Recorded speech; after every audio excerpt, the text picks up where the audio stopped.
Welcome to this presentation of the Intercultural Development Inventory, or IDI. Within this program, we will describe this tool and its practical applications as a panel of IDI qualified administrators share their real-world experiences with the inventory. The current version of the IDI developed by Dr. Mitchell Hammer is a 50-item questionnaire that measures intercultural competence along the intercultural development continuum.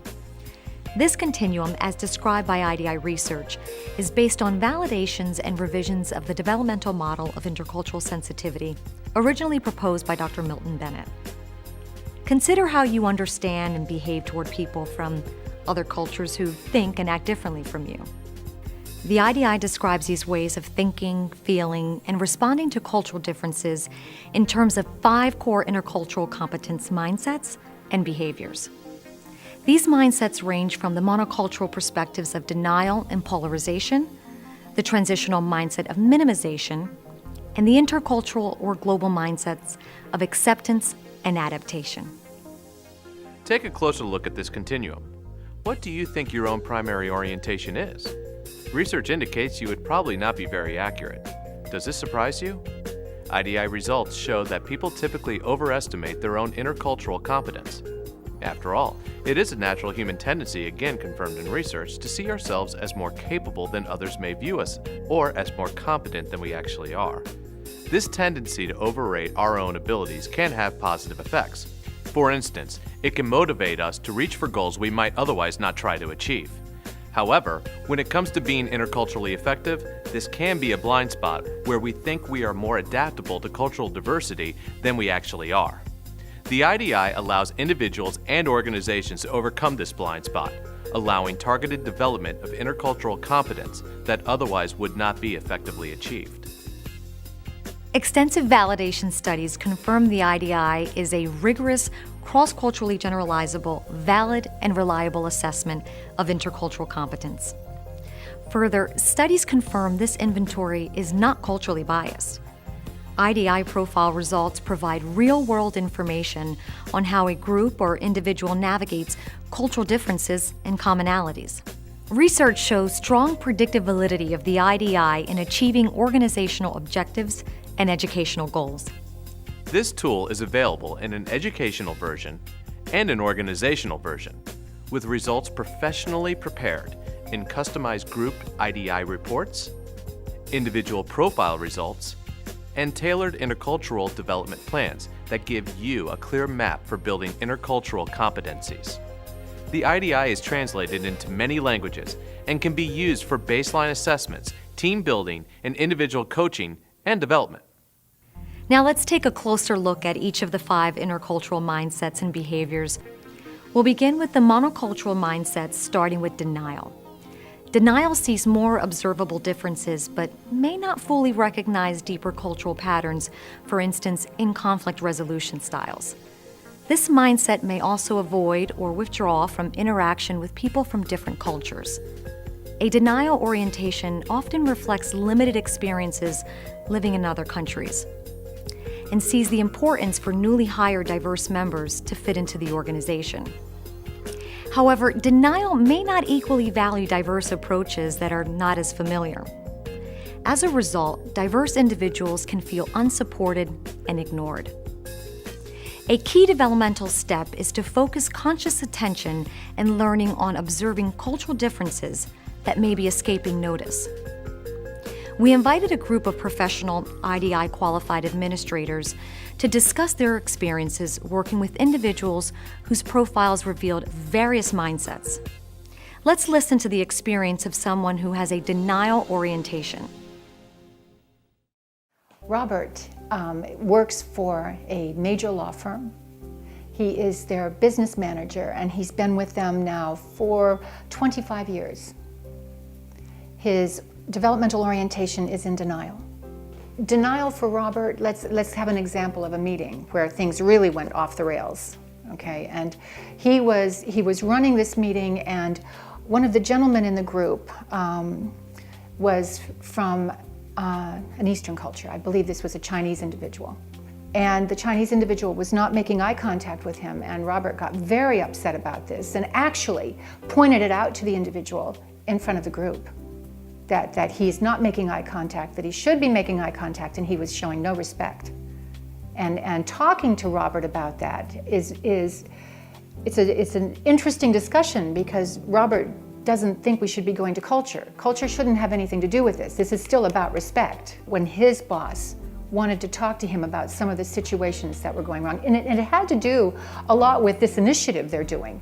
You know, Robert, we're doing this initiative because we need to become much more interculturally competent, and Robert insisted that he was wrong, that this was about respect, and it put Robert in a very bad position there for a while. This is where it was taking him, this attitude of not wanting to deal with cultural differences.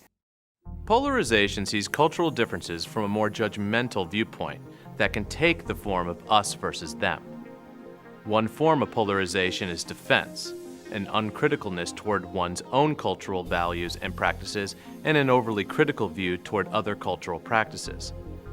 Cultural difference is seen as an obstacle to overcome, divisive, and perhaps threatening. Further, someone with a defense orientation may feel under siege from diversity. Others can perceive this mindset as a sense of superiority towards the values and practices of culturally different groups. This can happen because of an overemphasis on negative differences toward other groups and less attention on the commonalities that exist across cultures. In organizations, defense may support training efforts for diverse talent to learn how things are done here, without equal support of how different experiences and skills can be better included in the organization. Another form of polarization is reversal. Reversal is an overly critical view toward one's own group and an uncritical view toward the practices of other communities. This can lead to an idealization of some cultures and their way of life. This mindset also takes on an us versus them view, but in this case, other groups are the good guys and my culture is the bad guy. Reversal can also actively support the cause of an underrepresented group.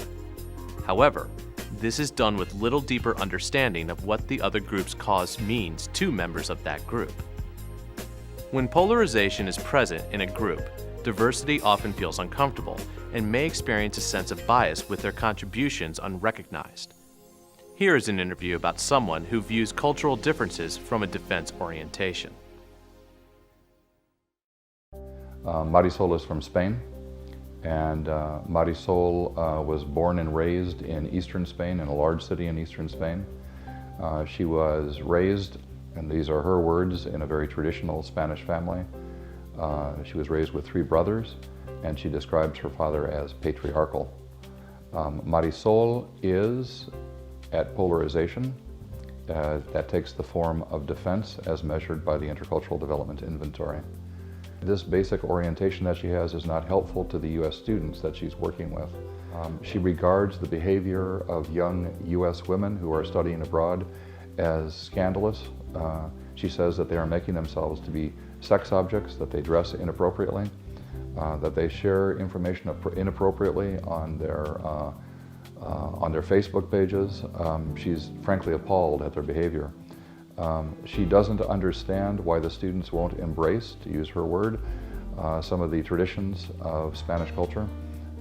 For example, she herself is an aficionada of the bullfights, and while she acknowledges that there are people who don't like bullfights, she cannot understand that there are students who simply will not go to a bullfight.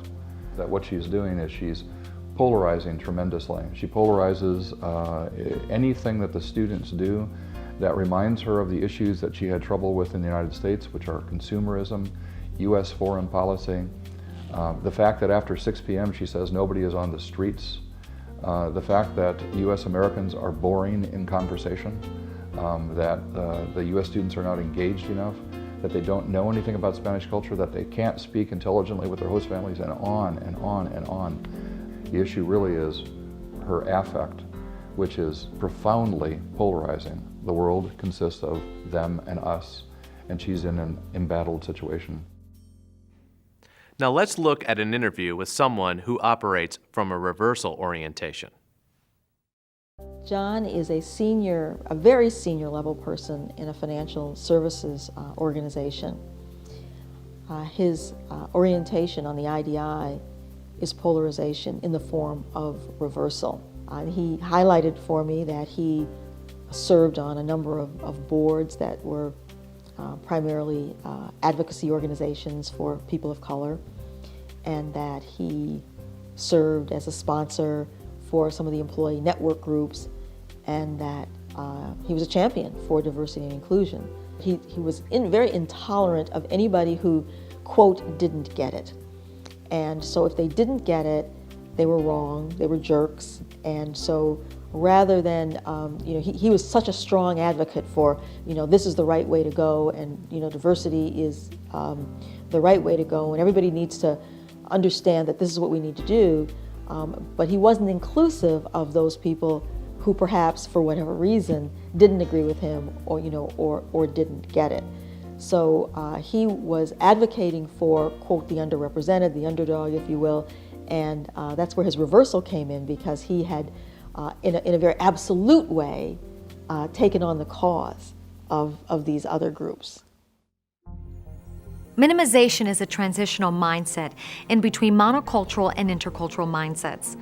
It is an orientation that highlights cultural commonalities across diverse groups. However, this can mask deeper recognition and understanding of cultural differences. Minimization can be effective across cultures when commonalities are useful to the task at hand and adapting to difference is not required. However, this orientation struggles when common policies are not sufficient for bridging across diverse groups. When this happens, minimization is challenged to more deeply understand other cultural perspectives and engage in adaptive behavior. For dominant group members, minimization tends to lack deeper cultural self-awareness, including awareness around power and privilege. For non-dominant group members, minimization is often more of a strategy to adjust to the dominant culture's values and practices, for example, a go-along-to-get-along strategy. The strength of this perspective is its focus on the elimination of bias, prejudice, and discrimination. This is done by establishing common policies and practices that help assure equal opportunity for all. While these efforts clearly improve cross-cultural relations, they do not address how to adapt to diverse perspectives or behaviors.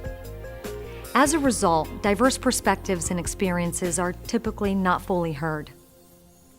Here is an interview concerning someone with a minimization, dominant culture orientation. Suzanne works for a community health center. She is a social worker. Suzanne is in minimization from a dominant culture perspective. How she deals with other cultures, and she feels that she's very intercultural. Because her quote to me was, I deal with cultures all the time, of course I'm intercultural. But what I hear from Suzanne is that she's dealing with those other cultures from a perspective of her own, that she's not questioning the culture themselves, she's just helping that person or those people from that culture. One of the other things about Suzanne is that, she's really good at looking at how abuse is happening across the cultures. That's one of her strengths, that abuse is a commonality across cultures. Where her effectiveness is impacted is when she's not considering some of the cultural nuances or some of the differences as how people look at these different aspects of what a divorce does, or what's happening with abuse, or what's happening in that culture. Now let's hear about someone who views cultural differences from a minimization, non-dominant orientation. Doug is an African-American male, probably early 40s. He's worked for one organization in his entire career. It's a major insurance company. Doug is a non-dominant group person, and he frames his world in minimization from that perspective. And what I mean by that is when I revealed to Doug that minimization was his primary orientation, and I explained to him what that meant, his answer to me, and I'll almost never forget this because it was just so compelling, his answer was, "You're daggone right, I'm in minimization, and that's exactly where I want to be. That's exactly where I'm going to stay." He said, "I'm a big black guy." He said, "When I come in the room, everybody can see that I'm different." He said, "I don't want them to see that I am different." He said, "I want them to see me as the same as them. I don't want to be threatening in any way, and this works for me." He said, "This is probably one of the reasons that I got to where I am. I put people at ease by focusing on the similarities, and I don't talk about my differences." Doug and I discussed the other side of this and some of the downside, if you will, of the worldview orientation of minimization. And I said to him, might there be times when you might have a different idea about how to approach something that you may not bring up because you don't, again, want to highlight your differences? Perhaps the majority in the room in a meeting want to go in one direction, and you're thinking, there may be a different way to approach this, but perhaps you don't bring it up. And he said, you're right. He said that does happen. He said, I pretty much, go along to get along. He recognizes that this probably is limiting him from bringing his entire contribution to the organization. He recognizes that he's probably not as creative and innovative as he might be. He might, with other people in his team, he might also not be recognizing some of the differences that they bring, that he supports a conformity worldview with the team that he leads. And so he really wants everybody to be on the same page. He said his language, we all have to be on the same page, let's march forward, we're all together in this, we're all the same, and so he did indicate that he does lead that way. He wants people to conform. Let's review the intercultural or global mindsets of the IDI continuum. Acceptance recognizes and appreciates cultural differences and commonalities. However, acceptance is challenged to appropriately adapt to difference. In the workplace, acceptance is often a strong advocate for deeper understanding and developing more effective, culturally responsive practices. However, what those practices are is difficult to identify and harder still to act in appropriately adaptive ways. The result is that diversity may feel understood, but not fully engaged. Here's an interview about someone who views cultural differences from an acceptance orientation. Okay, Nancy is a white woman, probably in her mid-50s. She is a senior HR leader in the organization. She did have assignments, short-term assignments, not long-term assignments, 3 to 6 month kinds of assignments outside of the United States, and her primary orientation is acceptance. When people would come to her for advice, other people would say, well, this person is not performing well. She knew the right kinds of questions to ask, to say, is this really a performance issue, or have you thought about this, or perhaps there's something else going on that might be culturally related. So she was really good at pulling that out and helping people to reframe what a problem might be. Said, oh, this really isn't a performance issue. There is something else going on here. So she was great at asking the questions. She was great at helping people to push other people who might be, at minimization or some other point along the continuum. But Nancy didn't have a clue when it came to what to really do about those differences. So we talked about that, and I asked her how she did that, how she was navigating the differences. And she said that, well, she made lots of presentations to the senior leaders, and pretty much she was putting the onus on the senior leaders to do something about it. I asked her why she felt the leaders were responsible for coming up with the solutions, and she said, well, they're the leaders, they're above me, that's their role in the organization. I then probed as to whether she felt that the leaders were culturally competent enough to actually come up with some of those adaptive solutions. And she thought, she said, I never thought about that. Finally, we come to the global mindset of adaptation. Adaptation is able to shift perspective and change behavior in culturally appropriate ways. Individuals typically have substantial experience with diversity and have internalized a rich repertoire of behaviors that effectively bridge across cultural differences. People within adaptation often see their role as demanding high levels of intercultural competence, what we might call performance and adaptation. Further, domestic and international differences are used as a resource in multicultural teams and within the organization as a whole. The result is that diversity feels valued, involved, and engaged in the mission and work of the organization or educational institution. Here is an interview about someone who views cultural differences from an adaptation orientation. Catherine is a teacher, an educator in Beijing, China. Catherine is at adaptation on the IDI. She was born and raised in Southern California. Her father is Chinese American from an immigrant family. In so many ways, she is a person who adapts very readily. She's very, very good at crossing cultures. She recognizes the complexity of issues. She's not judgmental about them. And in her own life, she switches back and forth between cultures very, very readily. Catherine has the ability to adapt so fluidly to Chinese culture. On a visit to Beijing a couple of years ago, I saw this in a lot of ways. Here's a good example. One morning, Catherine came by. She and I were going to be in meetings all day. And she came by my hotel, and rather than going to breakfast, she said, let's go to this park. And so we went into the park, and a lot of people were doing collective exercises, you know, like Tai Chi. And I noticed, and I've seen this a lot in China, but I had never really thought about the fact that this is oftentimes older people who are doing this. And just about everybody there in the park who was doing this were older, 60s, 70s. And I asked her about that. I said, well, why is that? And she said, you know, I've never really thought about that. And so she approached the group, and I thought what she would do is, I thought she would ask somebody in the group. I don't speak Mandarin, she does fluently, but she didn't. She went up to the group and she fell into line, and she began to do Tai Chi very slowly, in the motions. No one was surprised. I didn't know if an individual could just join a group like that, or if this is a group that's together all the time, and no one reacted as if that was anything amiss. And she did this for quite a long time, and I stood off to the side because I don't do this, I don't know how to do it.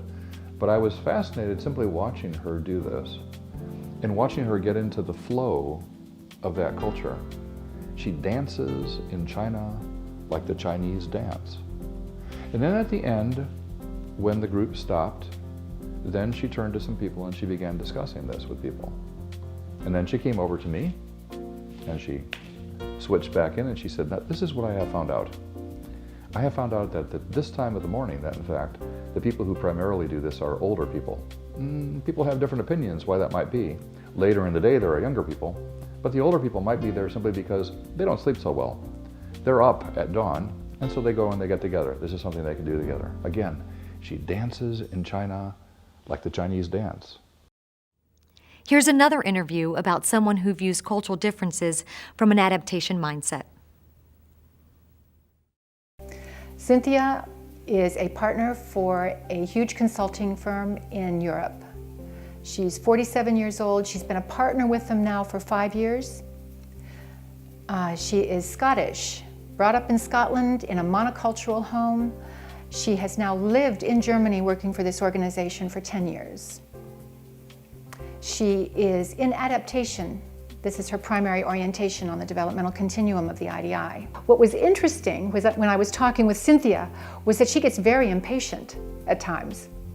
And she doesn't quite understand why we aren't getting it here, okay? And this brought up a really interesting discussion for us because what we've found through our work with the IDI, that this is a challenge for people in adaptation. That sometimes we find that they want people to be where they are very quickly, and I teach you this and now you should just have it. Cynthia was telling me about another situation that came up for her when she was dealing with 2 different organizations that were coming together in a merger and acquisition type situation. And this was a German company that was now going to be acquiring a company from the Far East. And some of the problems that they started to have when it came to how they were presenting in particular contracts and just the communication around that. Cynthia was really able, she was very good at finding some of these mutually adaptive solutions that helped them bridge from the German perspective to the Chinese perspective, which is what where the organization was located. And how she knew that you had to handle contracts differently. She knew that the communication style was very different from direct to indirect communication style. So she was really, really quite perceptive and really good at finding those solutions that really helped bridge this merger and acquisition so much better. In summary, the IDI identifies where individuals, groups, and organizations are on the developmental continuum and where they think they are. This orientation gap is the degree to which one over or underestimates his or her level of intercultural competence. Knowing how you deal with cultural differences and commonalities is crucial for your own growth in understanding and adapting to cultural diversity. By completing the IDI and gaining feedback on your results from our team of administrators, you are taking the first step in increasing your intercultural competence. The Intercultural Development Inventory is the state-of-the-art tool to help you build intercultural competence. For additional information, visit our website or contact us.